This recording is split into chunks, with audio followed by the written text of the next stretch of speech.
I have crossed paths, all too frequently, with a violent and loathsome breed of human found lurking in dark corners. It scours desperately through grit and detritus of the Jaguar god temple in search of anything shiny. I wonder if I am to end in such a vile state of depravity, alienated from reason, having made one deal too many with a cursed god. I found today, in one such beast's pocket, a page torn from the journal of some poor soul, written in the cursive of a feminine hand. The thought that I might not be alone in this wretched hell gives me strength to carry on. My heart jumps at the thought that my dear brother might now be nothing more than the groveling husk of something once human. Oh, Clovis, where are you? Diary of Marie-Clothilde de Pardieux. I have such bitter empathy for the many virgin brides of Tamok made into monsters here. I have been forced to destroy countless numbers, for they all, without exception, attack me on sight. Still, I share with them their torment and their sincere deception. Had the Jaguar god also promised them strength, invulnerability, freedom from pain in exchange for their adoration? Whatever the dowry given by Tamok for their divine betrothal, they were not made immune to heartbreak. When they wail, part of me wails with them. Sbelzelok spoke to me of the virgin widows of the Jaguar god Tamok, how they moaned when he killed their husbands' champions, how they lament for their lives, sacrificed for nothing. Confessions of Pablo Cordoba. It seems I am trapped in some bizarre commerce with the gods here, bargaining for powers at temple altars and between reincarnations. I partake of this madness in the hope of escaping this cursed domain.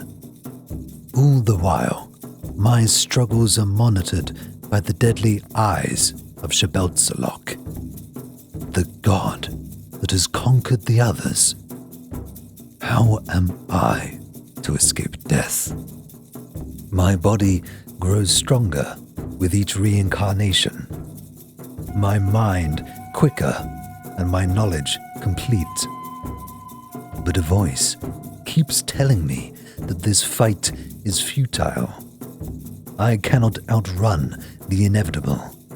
Each step, no matter how quickly I take it, brings me closer to my own end. His eye, the eye of death, it follows me. It hunts me. Even in death, I am never alone. Conversations with the Deceased by Belinda Davenport.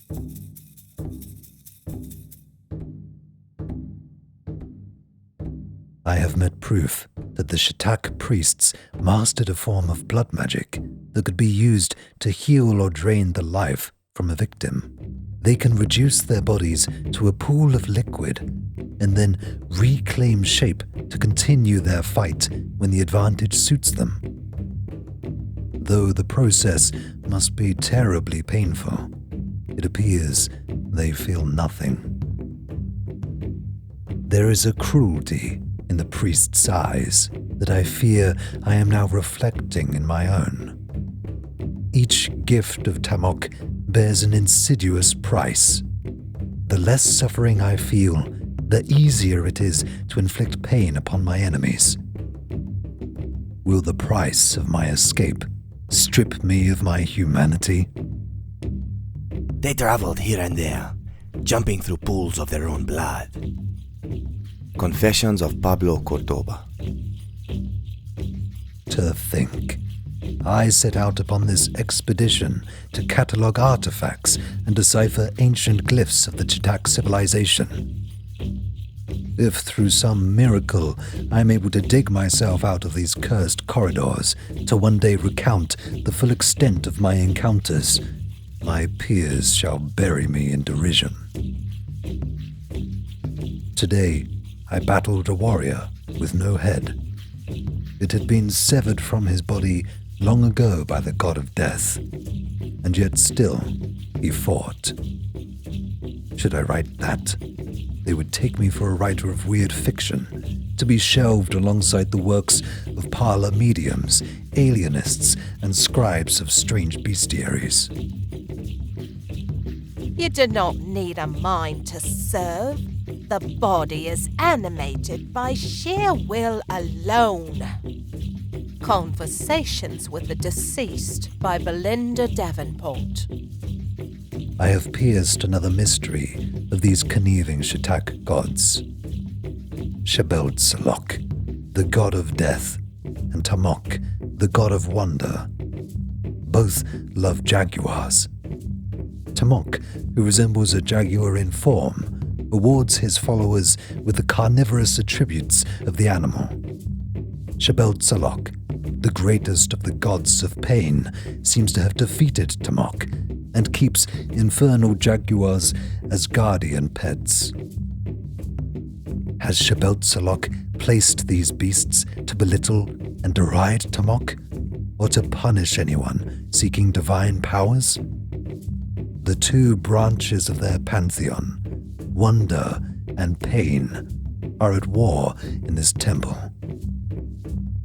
My soul has become a hill for them to conquer. Xak'olchir loved me as he loved his jaguar pets. Confessions of Pablo Cordoba.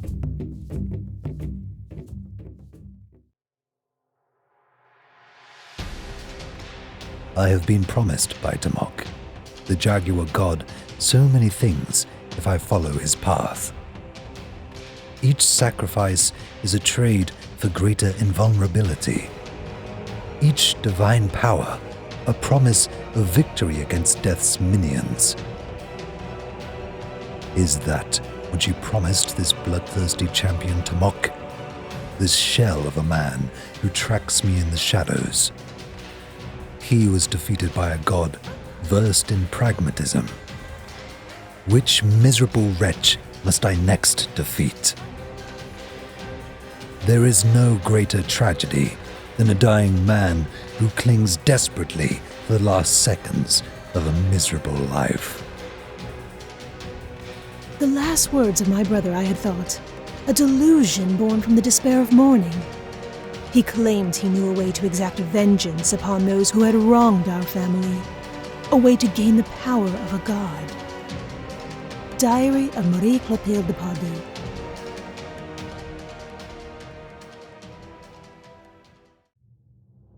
For every champion I defeat, it seems two others take their place. The most horrid of the abominations were once twins, it appears. A sister sun and brother moon, now joined at the hip in a perpetual, horrifying dance where dawn gives way immediately to dusk, where the warmth of day and refuge of night have been all but forgotten. The twins' paradox has become my own, lost in this maze of divine pretensions, where my will to live and my refusal to die have made me two conflicted persons sharing one body. I am both pretender and seeker, brightly alive and nearly faded. The moon spoke to the sun. Sister, I am yours, and between us we shall rule the fates of man, in life and the lives beyond. Conversations with the Deceased by Belinda Davenport.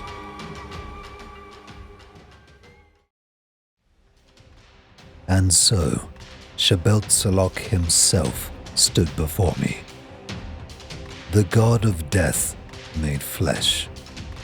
How he mocks Tamok, by donning his Jaguar form.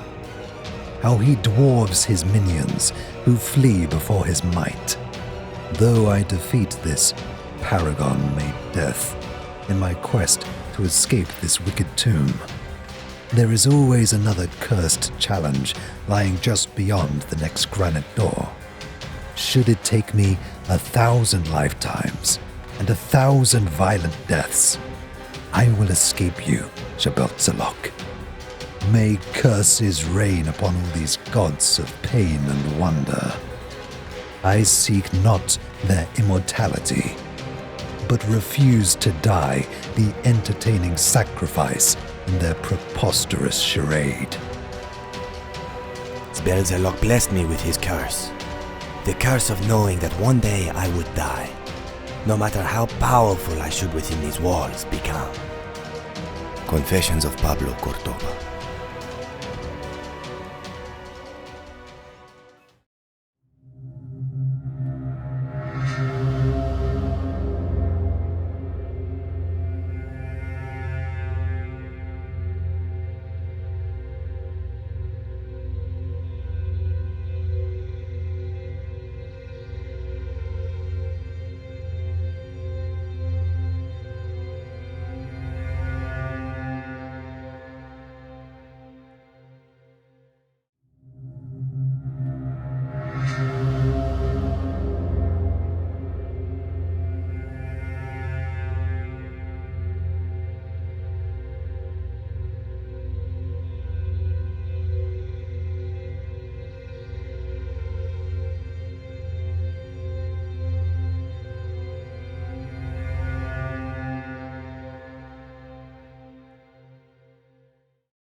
Most Xucat texts concerning the followers of Yats, the eagle goddess of sky and tempest, relate that they were promised the most deadly of powers of the gods of wonder. The power to kill with the slightest touch. There is something electric in the Sky Sentinel's gait, and their arrows are formidable. The promise of omnipotence seems to have been made good to the Xucat by the eagle goddess. I have seen deadly technologies at play here that could only have been explained by some ancient deity with tremendous knowledge, surpassing anything our present-day sciences could conceive. Those who followed Yats had a confident sense of humor. You either laughed when they joked, or you died. Confessions of Pablo Cordoba. Whatever could bring a woman to accept such a horrid transformation? Feet turned to taloned claws, and arms reshaped into wings is beyond my comprehension. The powers of flight would be tempting, but to lose one's hands and never again be able to hug a loved one without lacerating their flesh is a price I would not pay for power. At least, I hope desperation would never lead me to such a decision. When Xak'olchir defeated the minions of Yats, he seems to have allowed some of the eagle harpies more memories than most of the creatures wandering here.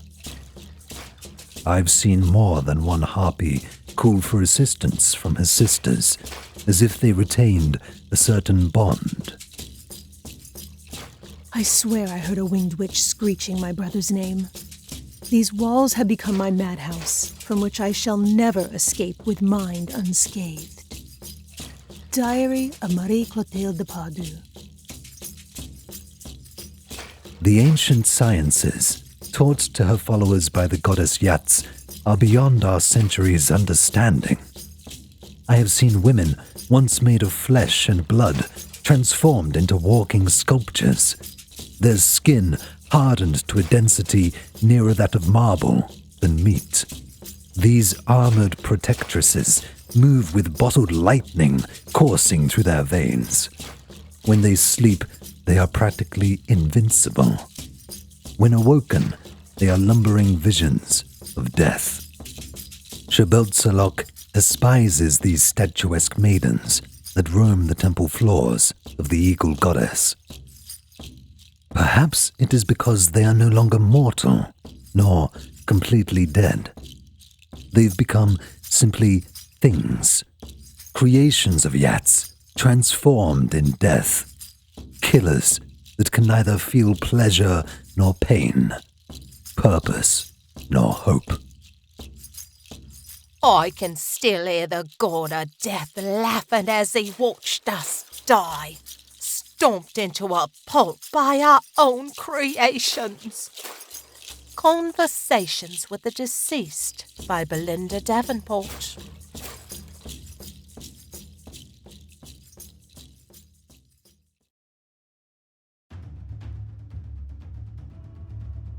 There is a certain beauty in the wind-born predator, whether eagle or falcon, as it circles and dives upon its prey.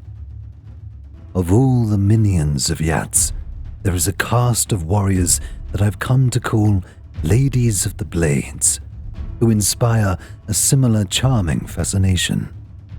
They are a breed of wingless warrior, a literal heartbreaker, as elegant as a cat and as fine a sword wielder as I have ever confronted.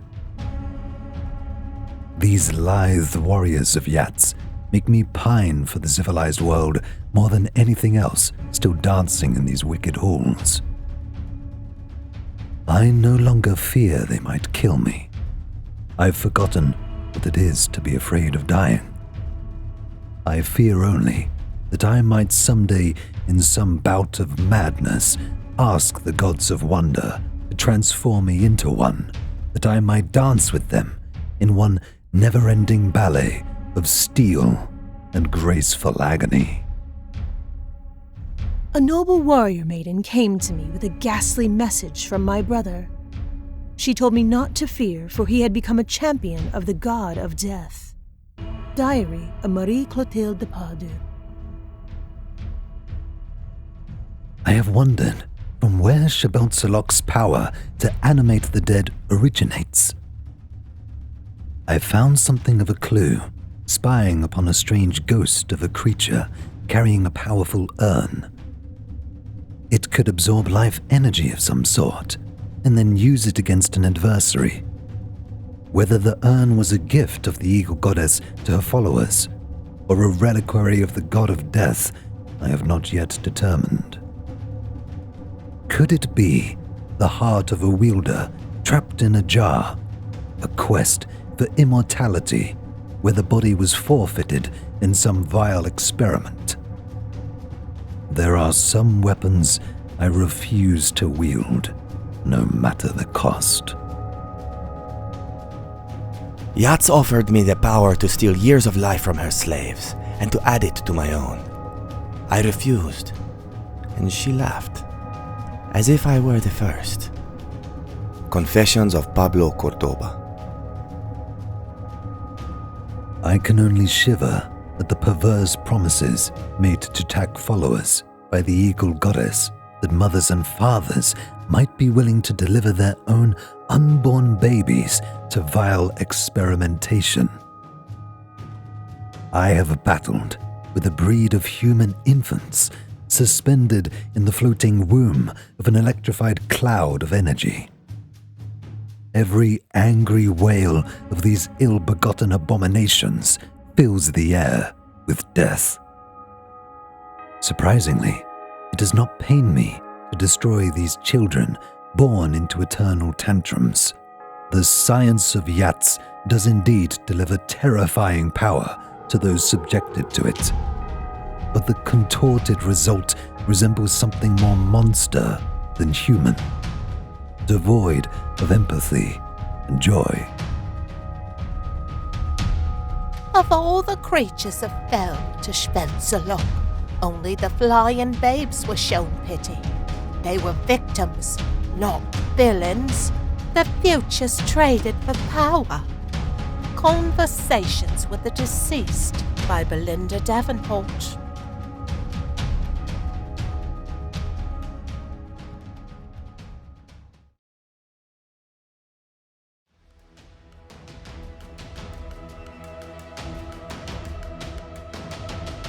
I have crossed paths with the animated husk of an ancient lord of kingly manners within the higher floors of this eternal tomb. Whether he was truly noble before his pacts with the gods of wonder is uncertain. But it seems from the murals painted here, after accepting Yatz's deadly powers and becoming her champion, he ruled the Lesser Xak'olchir for centuries with ruthless cruelty. The arrival of Xak'olchir was his undoing, and now he wanders the shadows in search of prey to satiate a sadistic thirst. As my own capacities to kill grow with each successive reincarnation, my empathy for the creatures I destroy decreases proportionally. The more I become godlike, the less I resemble a human, in body, in mind, and in spirit. Perhaps this biting apathy is what finally overcame the heart of this stormy monarch. Some ghastly lord wearing a crown came to me with a message from my dear brother.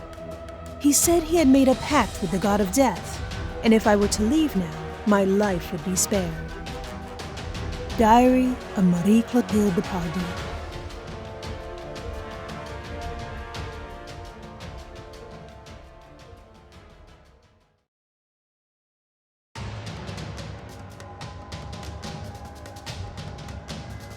I've lost count of the number of violent deaths and painful reincarnations I've suffered. Alas, I still consider myself lucky to retain a semblance of my own corporal identity within this mad purgatory. I have seen a monster here, made from the parts and pieces of other pretenders, who failed to please the gods of wonder. This singular golem of defeated champions is animated by the electricity of the eagle goddess. Yatz has lost control of this abomination. If her intention was indeed ever to control her champion, it seems also immune from command of the god of death, wandering the corridors and animated by a rage born in pain and deception. I pity it and feel no remorse in its destruction. It is as if I were doing some cursed brother a final favor. Yatz offered me a giant arm. She said she could attach it to my body in place of my own. I declined politely, saying I had no desire to crush throats with a simple grasp. Confessions of Pablo, Cordoba.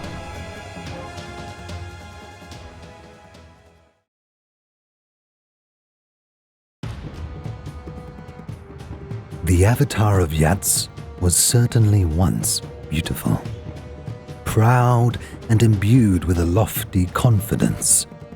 That was before Xak'olchir defeated and reanimated its perfect corpse. Still, the poise and grace of its deadly movements remain as a testimony to its elegant past life as the incarnation of a god of wonder. The choices of whom to follow here are all treacherous.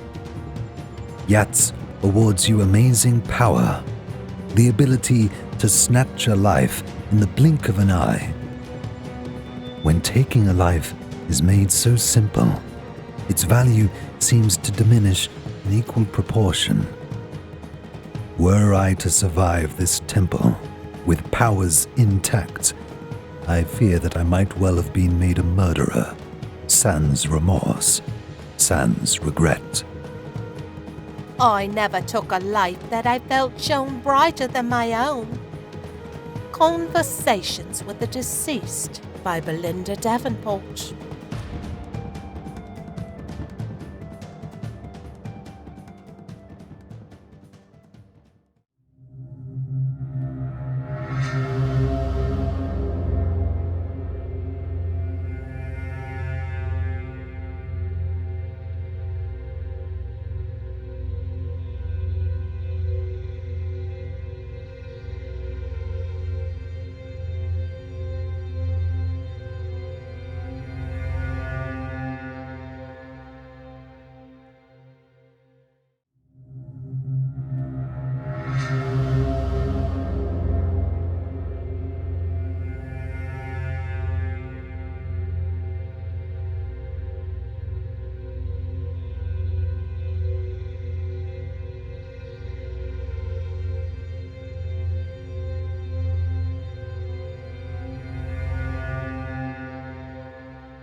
have fought so many of the fallen followers of Xak'olchir, and they seem more bitter than any of the lesser creatures here.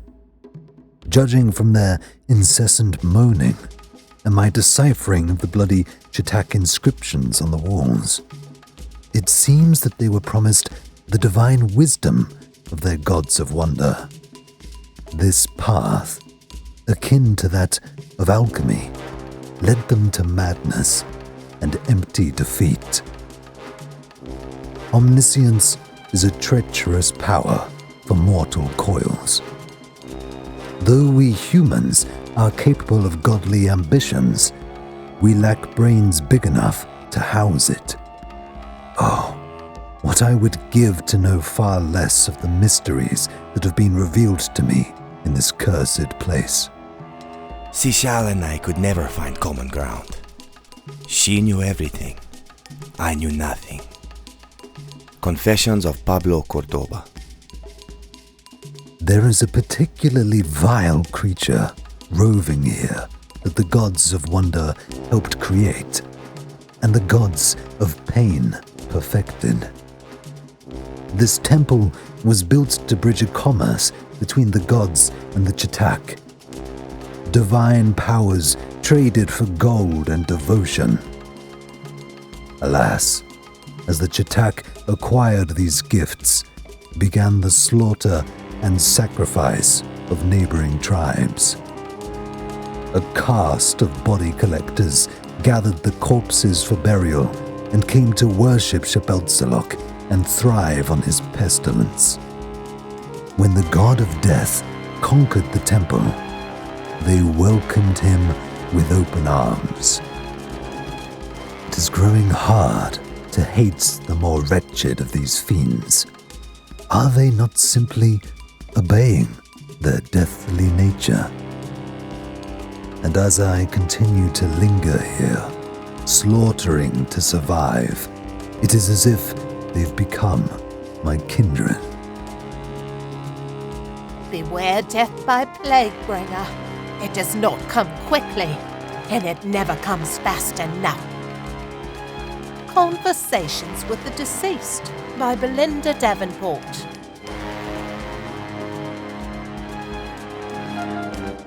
Certain adepts of Xak'olchir seem to have been transformed into what I might only consider a blob of flesh, bone, and goo.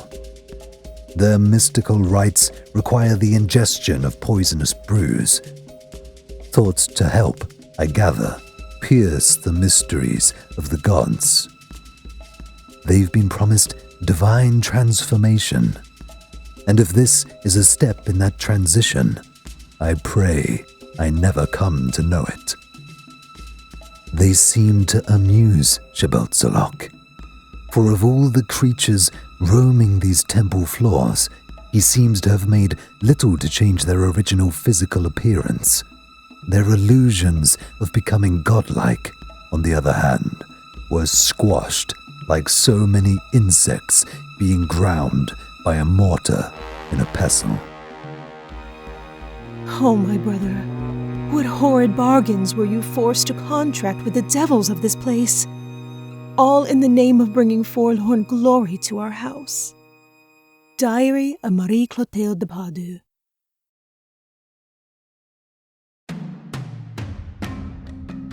Xak'olchir, the goddess of mysteries and clairvoyance. The Xucat see her as a snake. One need only drink her sour potions, slow poisons, and pierce the veil between human understanding and divine. I have met her devout servants, gifted with glimpses of things to come. Their blood smells of bile, and their voices are but whispers, proffering curses upon any soul lucky enough to cross their paths. I, too, have seen my future, and with every death, the fog of reason is slowly lifted. There is no logic to a life everlasting. There is not tomorrow where I have failed to go mad.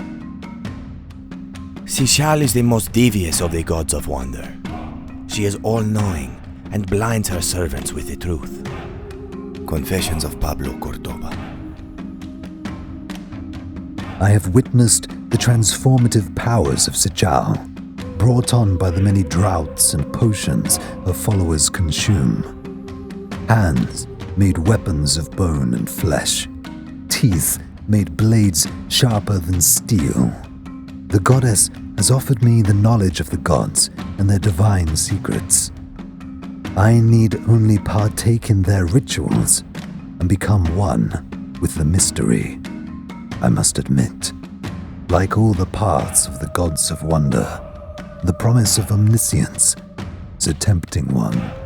Alas, the more I learn about the horrors buried here, the more I realize that the path from ignorance to enlightenment is a far darker one than I would have before imagined. The more I learn, the less I understand. The more I see, the darker my vision becomes. My hand was made an eternal fist, pounding the ground as I tread, to walk where only gods walked before me. Conversations with the Deceased by Belinda Davenport. The discoveries I've made here give credence to the ancient stories of the Greeks, that both gods and giants once walked freely among the lesser mortals. I do not know whether it was the gods or man that destroyed these legendary titans, but their bones seem to retain a thirst for vengeance against me and my kind. Xak'olchir animates their fury, and they are a formidable foe. I have died so many times that I've begun to develop a taste for it. Is that what Xak'olchir seeks? Is he teaching me to crave the passage from life to the mysterious beyond? I fear he has something far more debasing in mind. I fear I'm becoming prepared to become his champion. I've seen heads the size of horses speaking in the dark. Death holds no purchase here, and salvation is bittersweet. Diary of Marie-Clothilde de Pardieux.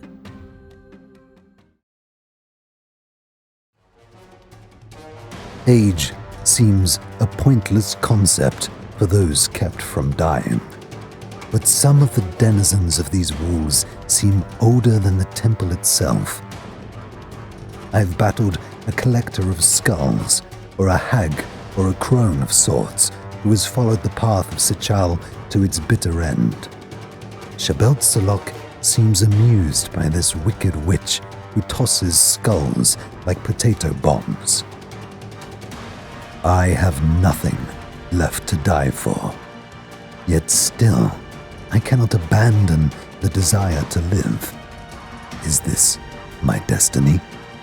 To live and die and live again until I find some time-consuming hobby, collecting fingers, bones, or broken teeth.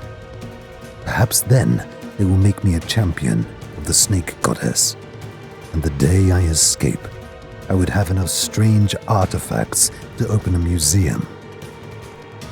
A woman of 1,000 years came to measure my head and found it not to her liking. I guess it was too empty to serve an all-knowing goddess. Confessions of Pablo Cordoba. Be careful what you wish for, or so the saying goes. I have met one of Xucat's champions, arms severed and replaced with deadly instruments. Is that the price to be paid to become a god? Will all humanity, limb by limb, thought by thought, be removed and replaced with something more powerful and divine? We pretenders in these tombs have lost more than our way. We have lost all that gives us a sense of identity. What advantage is there to becoming a god if we no longer resemble any part of what we once were? What good is it to become divine if we no longer have our own desires, our own purpose? As each day passes, I seek only escape. I must leave here before I forget who I really am. I have died 1,000 deaths to the blades of these ungodly champions. Yet the gods here still bring me back. I swear, brother, they will tire of killing me before I give up on rescuing you from these monsters. Diary of Marie-Clothilde Pardieux. So, this is what it means to know it all. To pierce the veil of mystery. To drink from the cup of knowledge poured only for the gods. Xak'olchir has such little respect for the wise. The god of death apparently prefers men of action to seekers of secrets. Xucat seems to have reaped the benefits of angering her rival, and so now I am left to fight what is left of her avatar. I must defeat this avatar to know if Haven hides beyond.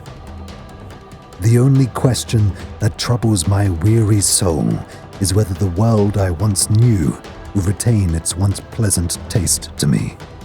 I've found only pain and empty promises within the temple of the Xucat.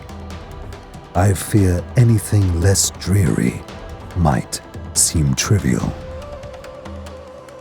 I have died 1,000 deaths and lived 1,000 lifetimes, and I have learned absolutely nothing. Conversations with the Deceased by Belinda Davenport.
Tamoc, the Jaguar god of war and terrestrial fire, one of the major Xucat gods of wonder, now finds himself trapped in a temple constructed for his glory.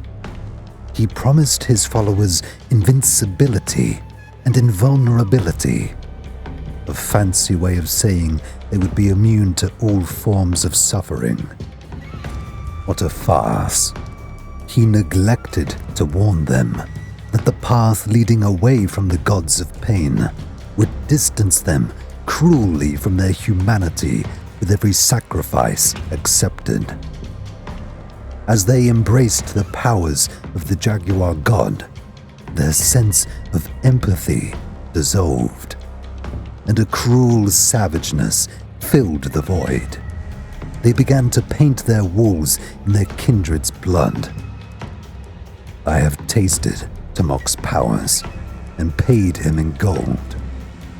The true price is not the precious metals spent, but the precious memories of those who loved me, buried and forgotten. Not every soul came to the temple in search of power and immortality. Some, like me, were victims of ill fortune. Others were there to rescue those they loved. Confessions of Pablo Cordoba. The followers of Yats, the eagle goddess of sky and stormfire, were indeed an electrifying sect to be rightfully feared. The promise of the goddesses of wonder was omnipotence, which translated from Xucat into the power to kill with the blink of an eye. The price for the power to slay at will was far dearer than the gold they paid. Killing with rapidity became a sport to them, and each lesser soul that crossed their gilded paths an opportunity to display their gruesome gifts and bathe in the blood of their superiority. I have traded both gold and blood for Yatz's powers, and with each gift, the peace of my soul. I dare not stop to wonder how much a soul might weigh and how many pieces can be traded before it completely expires. I fear some nights that should I one day find a door leading out of this hell, it would be a monster that escapes. A creature that had forgotten completely what it meant to be humane.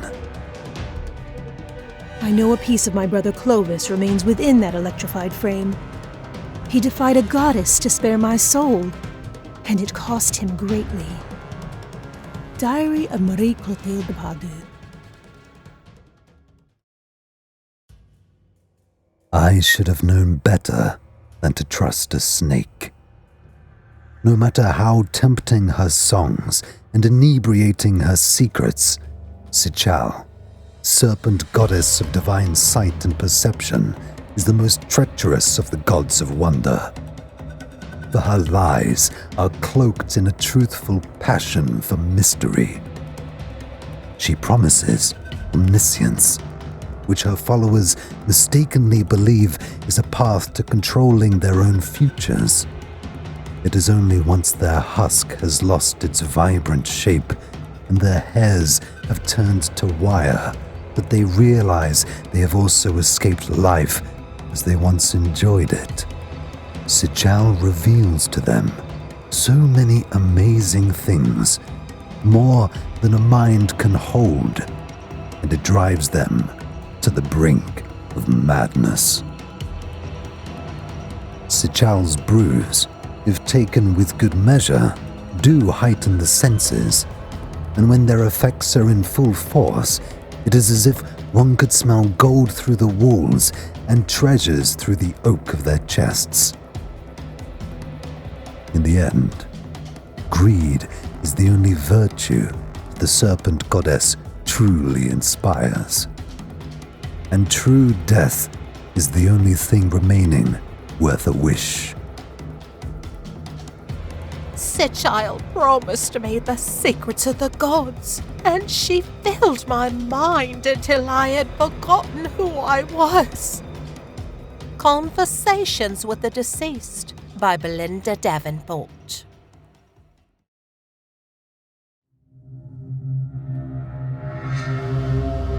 I have learned so little about the god of death and my countless resurrections within these cursed walls.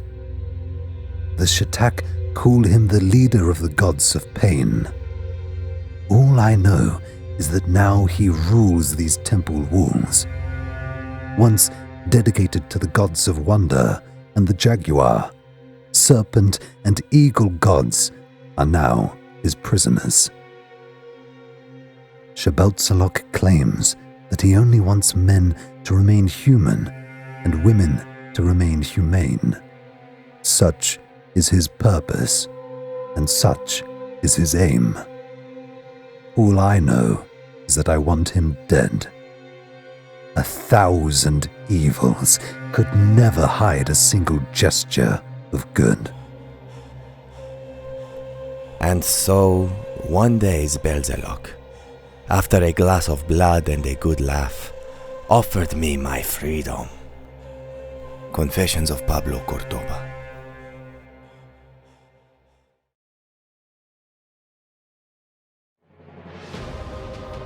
Death's champion wears a familiar smile, one that echoes now my own. A mixture of determination and despair. I now know this brother, Clovis, who was once a pretender like myself, and seems to have faltered on the final step of his escape. He came here looking for powers that would help him restore his family's wounded honor. He now stands coveted into Xak'olchir's guardian, and ironically, it was his family that came looking for him. Though his body has suffered too many deaths to hope for a return to normal life, Clovis is still animated by a purpose. For his sister walks these walls somewhere as a reluctant pretender herself. Marie-Clothilde refuses to fight her sibling, and so now he fights for the both of them. Though I know I must destroy him, for he blocks my path to liberty, I find myself jealousing his resolve. I cannot remember loving anyone so much that I would die for them eternally. I must tell myself I am doing him a favor, ending his ridiculous charade. I would not have recognized my Clovis, save for that little moan he gasped when he realized it was truly me weeping before him. Diary of Marie-Clothilde Pardieux.